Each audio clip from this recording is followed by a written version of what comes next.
He told me to wait in the lobby while he handled my finances, so I followed him instead. They say elders should trust their children, but not all children are worth trusting. I'm Loretta Barnes, born in 1952 in Jackson, Mississippi. Back in 2022, I was led into a marble-floored bank lobby in downtown Detroit, told to just sit tight, while my son Marcus sorted out my pension. I felt like something was off, but then something happened. Today, at 72, seated on my porch with a glass of sweet tea and no regrets, I'm finally sharing this, because too many grandmothers are being played like fools. If you're listening, drop your city below, and don't forget to like and subscribe. I remember the bitter cold of that morning. Marcus picked me up in his slick gray Escalade, not a speck of dirt on it, as usual, and his wife Tanya sat in the front, texting away on her phone like I wasn't even there. "Mom, we're taking you to the bank. We just want to go over your retirement accounts with a rep, make sure your annuity is yielding properly," Marcus said as he merged off the interstate. I just nodded. Truth be told, I didn't like how involved he'd suddenly become in my finances. For most of his adult life, he couldn't be bothered to call me unless he needed help with his kids or money for something urgent. Now suddenly, he's Mr. Responsible? When we pulled up in front of the old Mutual Keystone building, Tanya barely glanced back. "It shouldn't take long. Just wait in the main lobby, okay?" Something in her voice rubbed me the wrong way. I looked her in the eye through the rearview mirror. Cold, distant, calculating. Still, I smiled and played along. "All right, baby. I'll wait." The lobby was grand wide marble tiles, shiny brass fixtures, and high ceilings with old-fashioned molding. The kind of place that used to feel trustworthy. I found a padded bench near the fountain and sat down, watching people rush past in coats and heels. Time ticked. 30 minutes passed. Then another hour. By the third hour, I started to worry. Not just about being forgotten, but about what they were really doing. A young bank clerk walked by and paused. "Ma'am, are you all right? You've been here a while." "Yes, baby. My son told me to wait while he spoke to someone upstairs about my account. I think he's in room, 304. The young woman frowned slightly. "We don't have client meetings in 304. That's a staff floor." That's when my stomach sank. I thanked her quietly, stood up, and clutched my purse, the one with the cracked leather strap Marcus always said I should replace. He never knew I kept a copy of every bank statement and ID inside that purse, tucked behind the lining. I started walking. I didn't know exactly where I was going, but I followed the hallway that led to the elevators. A security guard noticed me, but said nothing, probably assumed I was lost. I kept my steps slow and steady, the way people assume old ladies walk. When I reached the elevator, I pressed 3. The hallway upstairs was quiet, carpeted, and lined with frosted glass doors. No reception desk, no receptionist. Just names on plaques. And halfway down the hall, I heard it. Marcus's voice. Low, urgent, but clear through the slightly ajar door. "She thinks this is about adjusting her pension. As long as she stays downstairs, we can push the transfer through.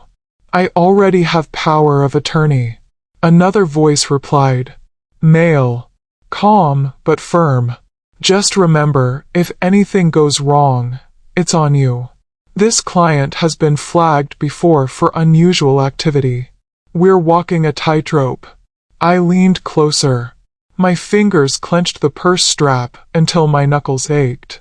"She's 72, Marcus said, laughing lightly. "She won't question it.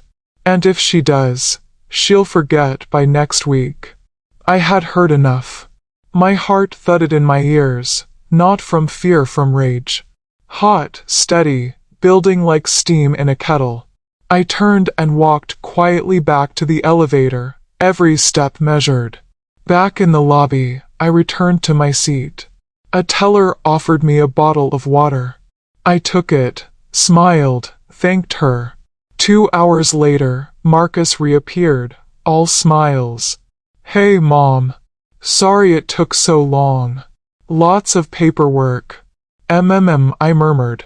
"Everything all right?" "Yep. Everything's moving forward.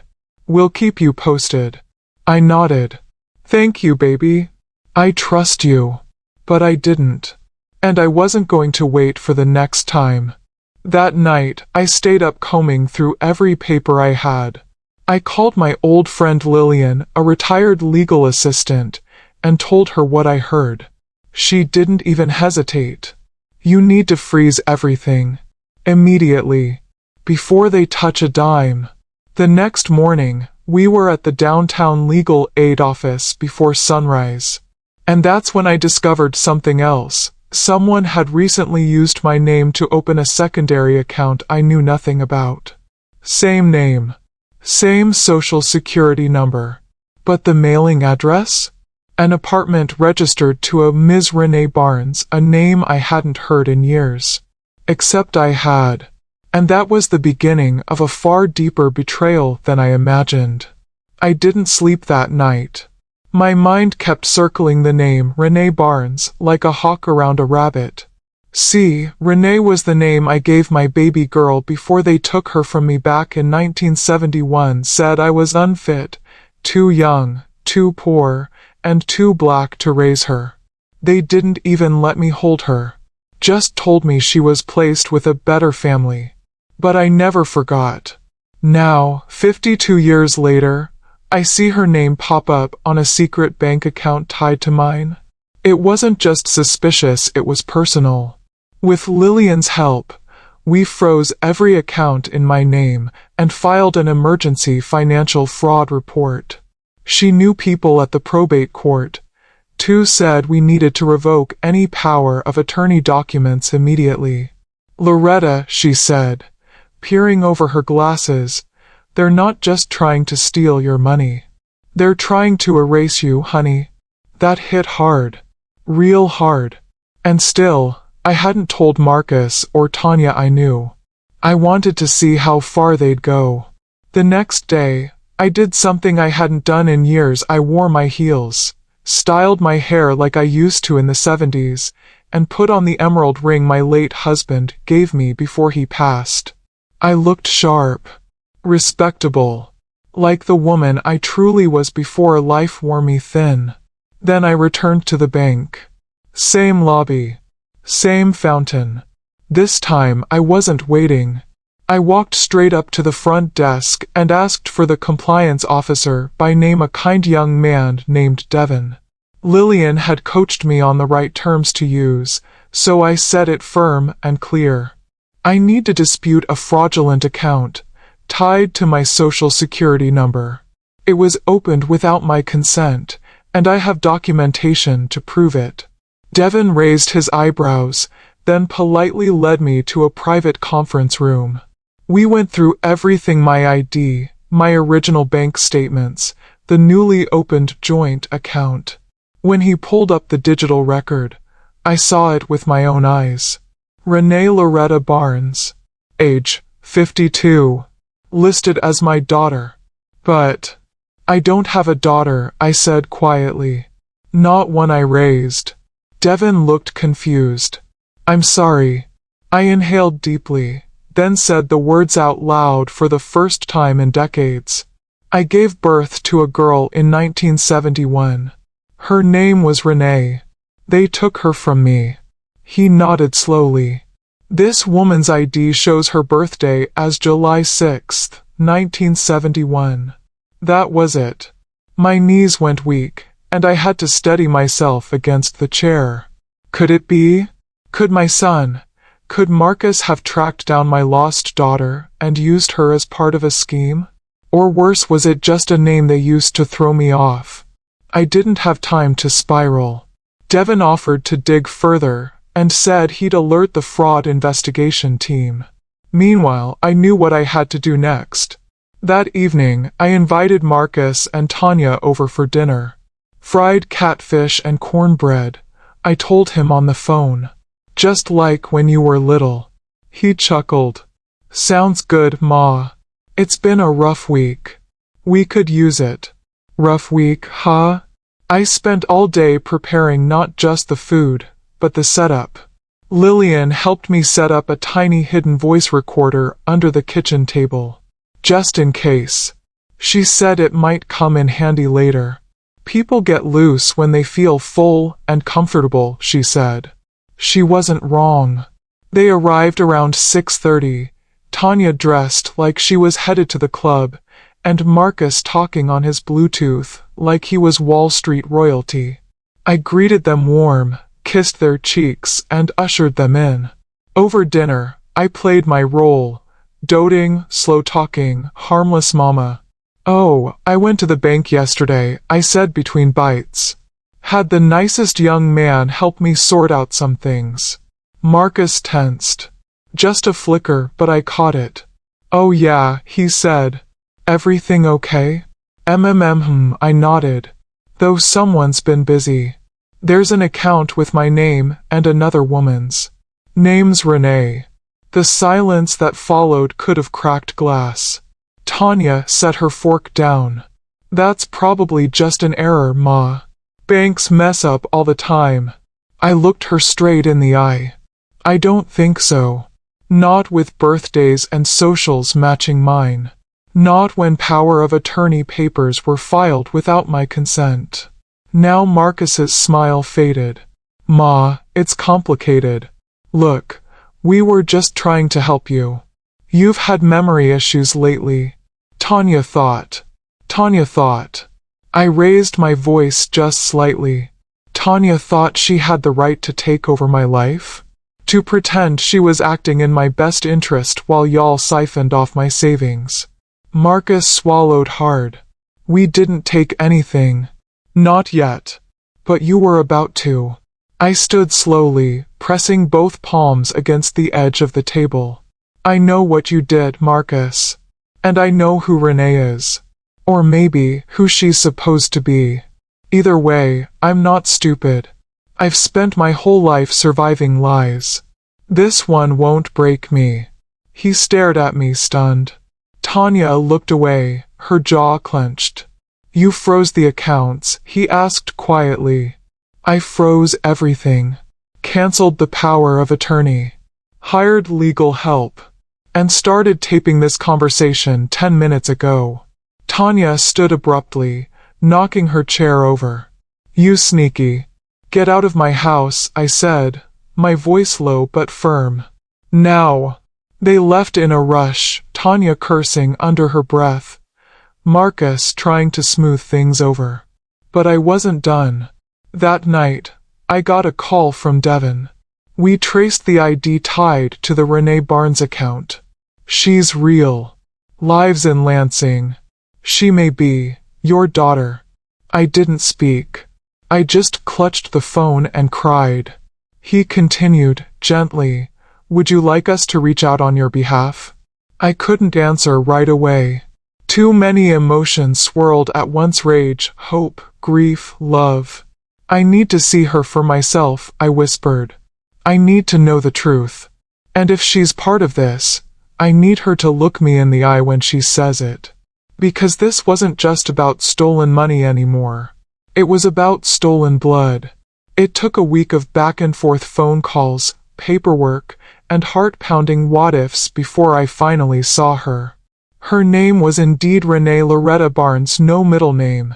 Just like I had written on the hospital intake form in 1971. She was 52, lived in a modest townhome in Lansing, worked as a caregiver at a senior facility, and according to Devon's connections at the bank had no clue that her name was being used in a scam. None. So I decided to go. Lillian insisted on coming with me, and I was glad she did. I didn't know if I was walking into a setup or a salvation. We made the 2-hour drive in near silence, only the occasional hum of gospel music playing from the radio. I gripped my purse the whole time, not for the money but for the small photo tucked inside. The only one I had from that day in the hospital. Me in a gown, a tiny swaddled baby in the nurse's arms. I'd memorized every inch of that baby's face. I used to imagine her walking through the door at every birthday. But she never did. Until now. When we arrived, I saw her through the glass door before she opened it. Short curls. Deep brown skin like mine. Full lips. The same wide-set eyes I saw every time I looked in the mirror. She looked startled to see two older women standing there, but she opened the door gently. "Hi. Can I help you?" I stepped forward, my voice steady even though my hands trembled. "Renee. My name is Loretta Barnes. I think I may be your mother." Her eyes blinked twice. Her mouth opened slightly, then closed. She stared at me for a long second before she whispered, my birth mother's name was Loretta. Lillian stepped back to give us space. Renee motioned us in with a shaky hand. We sat on a worn beige sofa that looked well loved, and she made tea with trembling fingers. She still hadn't asked questions. It was like she knew. "I've always wondered," she said quietly, handing me a chipped mug. "They told me you were 19 and died in childbirth. My adoptive parents were white, couldn't have children.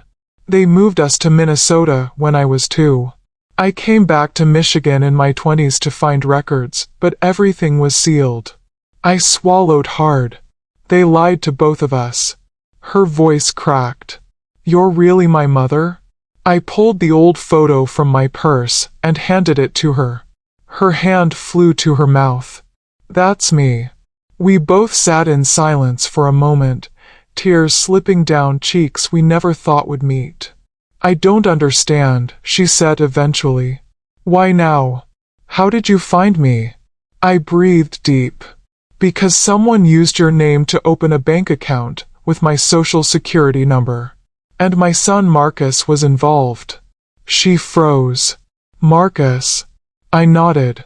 "My only surviving child. Or so I thought." She set the tea down with a clink. "I know Marcus," she whispered. "He said he was helping me reconnect with my birth family. That he found me through an online DNA site. He said he wanted to help me build a relationship with you slowly, carefully.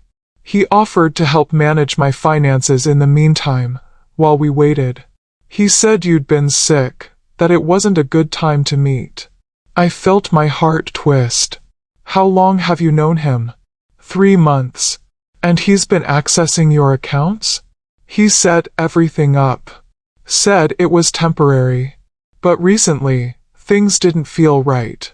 Renee walked to a drawer and pulled out a folder of bank documents.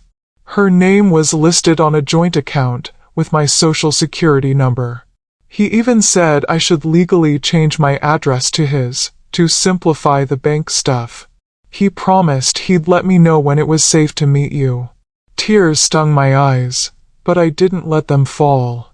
"Not yet. He never planned to reconnect us," I said bitterly. "He planned to disappear with both our money. Use your name and my number to drain us dry. And when the time came, pretend we never existed." Renee looked heartbroken. Then angry. I trusted him. So did I. We sat there for a long while, letting the silence stretch. Then I told her everything about the bank lobby, the overheard conversation, the forged power of attorney, the confrontation at dinner. And she listened, eyes wide, jaw clenched. "I work with elderly patients," she said softly. "I've seen this happen. Children bleeding their parents dry, smiling while they do it. I just never thought it would happen to me. Or to you." Then she leaned forward and said something I'll never forget. "Let's make sure he regrets it." I smiled. "That's my girl." By the end of the week, We had filed a joint affidavit against Marcus. The bank, backed by Devon's internal report, launched a full investigation. Every document Marcus signed was being scrutinized. Every transaction. Every forged form. But we didn't stop there. Renee agreed to meet with a reporter, a local woman who ran a series on elder fraud and financial abuse. We didn't use our full names at first, but the story caught fire. Viewers began sending in their own stories. Suddenly, Marcus's smiling face, the one he used for his family financial planning website, was being shared across every social media platform with one word stamped across it. Scam. He called me, of course. Left voicemails. Showed up at my house once, banging on the screen door. "Ma, you've ruined everything." I stood inside, curtains drawn, and didn't answer. He'd already taken too much. My money. My trust. My time. He wasn't taking my peace too. Renee and I spent the next Sunday together. We went to the Detroit Riverwalk, shared caramel corn and old stories. She liked Motown, just like me. Hated okra, just like me. We even laughed the same. As the sun set, she reached for my hand. "You waited all these years for me," she said quietly. I nodded. And I'd wait all over again. Because out of Marcus's greed came something he never meant to give me: a second chance at family. Word spread faster than wildfire. The news story about financial fraud against seniors, featuring an anonymous mother and daughter exposed to a scheme by a trusted family member, went viral. And though they didn't name Marcus directly, Detroit's small business community knew exactly who they were talking about. His once polished image of the family man financial expert began to crumble. That was just the beginning. I'd spent years being the quiet one. The one who baked pies and rocked babies. The one who stayed silent when folks talked over me. But not anymore. My voice, once muted by fear and betrayal, was finally rising. And now I had Renee beside me. Not just as a daughter, but as my fiercest ally. 1 week after the story aired, I got a call from Tanya. "Loretta," she said, her voice trembling with fake kindness, "can we talk?" I paused, letting the silence stretch. Talk about what? Everything's gotten so blown out of proportion. We never meant to hurt you. Marcus he's just under a lot of pressure, that's all. I know exactly what Marcus is under, I replied. Investigation. And possibly indictment. She stuttered for a moment. You didn't have to go to the media. We could have handled this privately. Funny, I said. That's what thieves always say. Quiet crimes deserve quiet cover-ups, right? She went silent. Then she sighed and said, "He's your son." Yes. And I mourned him. The moment he chose money over blood, he was no longer mine. I hung up. It was hard. I won't lie and say turning your back on your own flesh is easy. It's like cutting off a piece of your soul with a dull knife. But sometimes, the wound already festers and cutting it out is the only way to heal. 2 days later, I got a subpoena. Marcus was being charged with attempted financial exploitation of a vulnerable adult, identity fraud, and forgery. And I was listed as a key witness. The trial was set for the following month. In the meantime, Renee and I kept building our relationship brick by brick: morning calls, weekend visits, long talks over tea and gospel music. She even came to church with me one Sunday. And when the choir sang "I Won't Complain," we both cried. Not because life had been easy, but because somehow we were still standing. A week before the trial, something unexpected happened. I got a letter in the mail. No return address. Inside, it was a single sheet of lined paper written in shaky pen. "Loretta, I don't expect forgiveness. And I know I've lost your trust. But there's something you should know. I never found Renee through a DNA test. I found her through your old notebook, the one in your attic with the list of baby names. I knew about her for over a year. I just never told you. I thought if I could control everything, the money, the reintroduction, maybe I could fix all the mistakes I made as your son. I messed it up. Worse than I ever imagined. Marcus. I sat still for a long time, holding the letter like it might catch fire. My notebook. The one I kept as a teenager, filled with doodles, dreams, and names. Names I thought I'd give my children. I hadn't opened it in decades. So that's how he found her. Not out of love. Out of strategy. Even his regret, scrawled in that letter, felt like manipulation. I didn't respond. Because that story? His attempt at rewriting history? It didn't belong to him anymore. The courtroom was cold the morning of the hearing. I wore my finest dress, the one I had saved for my granddaughter's graduation, back when I still believed I'd be invited. I sat beside Renee, whose presence alone made me feel taller. Marcus sat at the defense table, wearing a navy suit that did nothing to hide the sweat beading on his forehead. He looked at me once, eyes wide, pleading, but I turned away. When I took the stand, I told the truth. I spoke clearly, calmly, and with the kind of authority only a woman who's survived betrayal can speak with. I may be old, I said to the jury, but I am not blind. And I am not stupid. What was done to me and to my daughter was not a misunderstanding. It was a betrayal wrapped in paperwork and handshakes. The judge nodded. The courtroom listened. And in that moment, I realized something. They had tried to silence me, hide me behind a marble bank lobby, brush me aside like old furniture. But instead, they woke me up. The trial lasted 3 days. By the end, Marcus took a plea deal. He admitted guilt to 2 of the charges. No jail time, just probation, restitution, and mandatory financial ethics training. Some said it wasn't enough. But me? I was fine with it. Because for the first time in years, I had my voice back. And more than that, I had my daughter. Outside the courthouse, Renee and I stood together on the courthouse steps. A reporter tried to rush us, but we waved her off. We've told our story, I said gently. Now it's time to live the rest of it. Later that night, Renee handed me a small box.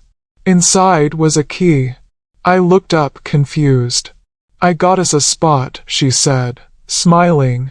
Just a little garden apartment. Big enough for both of us. No more long drives. My throat tightened. You sure you want your old mama cramping your style? She laughed. Mama, you're the reason I have any style. We hugged. Long and hard. And for the first time in 5 decades, I felt the warmth of something I thought I'd lost forever. Family. Real family. Not built on control, or guilt, or obligation, but choice. The day I moved into Renee's apartment, I carried my own boxes. Nothing heavy, just a few keepsakes, my photo albums, the old notebook Marcus had used to find Renee, and the quilt my mama stitched for me before I left Mississippi. Renee offered to hire movers, but I told her no. I need to feel this, I said, dragging that final box across the hallway. I want to remember the weight of my own things. She understood. We settled into our new life like we'd been living it forever. Mornings were slow tea by the window, gospel on the radio, our voices mingling in soft harmony. She'd go to work at the care home, and I'd putter around in the garden behind the building, planting tomatoes and jasmine, leaving mason jars of sweet tea for the neighbors. People saw us as mother and daughter now. No explanations, no second looks. Just the way it always should have been. But peace doesn't mean you forget.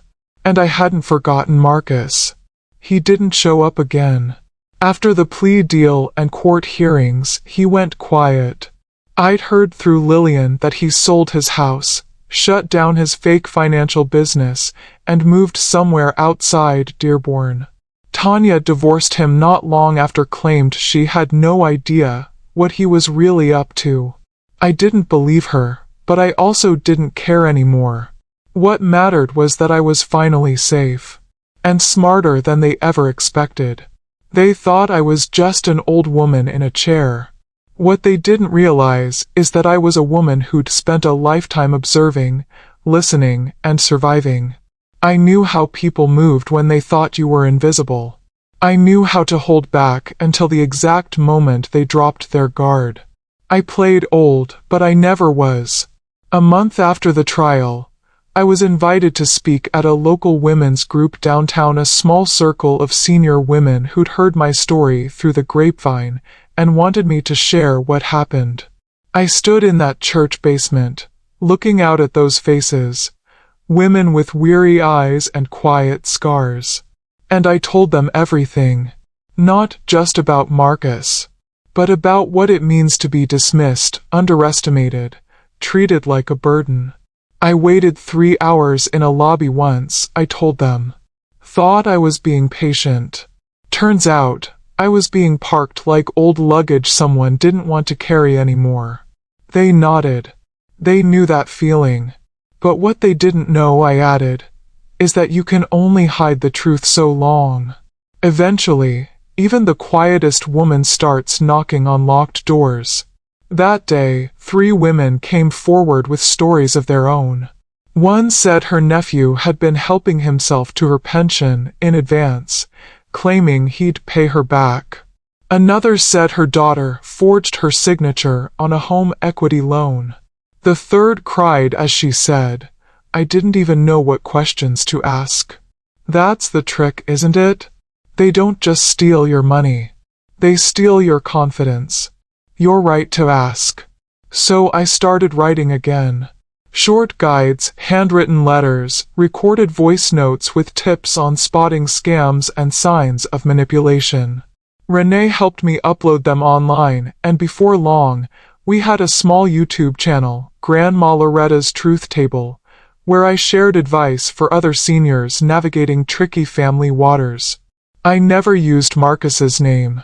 Not once. Because naming him would have made it his story again. And this was mine. One sunny afternoon, about 5 months after the trial, Renee and I were sitting on the back porch shelling peas. Her phone pinged with an email, and she raised an eyebrow. "It's from a woman named Melody," she said. "She says she might be my half-sister." My hand froze mid-shell. "She says her mother gave her up for adoption too," Renee continued, voice soft. "Born in 1975. In Detroit. She found my name through a genealogy site and saw the local news story. She recognized our family name." I leaned back, blinking into the sun. "How many children did they take from me?" I whispered. Renee squeezed my hand. "Maybe it's time we found out." Over the next few weeks, we started making calls, connecting names, piecing together the parts of my past that were stolen. We even filed for the release of my original hospital records from Jackson, with the help of an attorney who specialized in adoption reunifications. It was like digging through ashes for gold, painful, slow, but necessary. And somewhere in that mess, I began to find pieces of the woman I used to be. I found old journals tucked in storage bins. Letters I'd written to my baby girl on every birthday, never mailed. Recipes scribbled in the margins. Dreams deferred but never forgotten. I wasn't just surviving anymore. I was blooming. One evening, Renee came home with takeout and good news. "We got accepted into the Senior Advocacy Council," she grinned. "They want you to speak at the Capitol next month about financial abuse." I laughed so hard I nearly dropped my fork. Me? Standing at the Capitol? Child, what would I even wear? She looked at me, eyes twinkling. We'll figure it out, Mama. You're not done yet. And she was right. Because this story wasn't just about betrayal, or even about revenge. It was about awakening. It was about the power of patience, the strength of knowing when to stay quiet and when to speak loud. It was about holding your ground even when the world thinks you're past your prime. And most of all, it was about reclaiming what was yours. Not just the money, not just the name, but the legacy. So if you're listening wherever you are, whatever age you are, know this. You are never too old to stand up. You are never too late to speak up. And you are never too broken to be whole again. Like this video. Subscribe to the channel. Share it with someone who needs to know that silence doesn't mean weakness, it means they have no idea what's coming. Even quiet women carry fire. Never mistake patience for permission. Stand firm, speak truth, and always choose dignity over silence. You are worthy.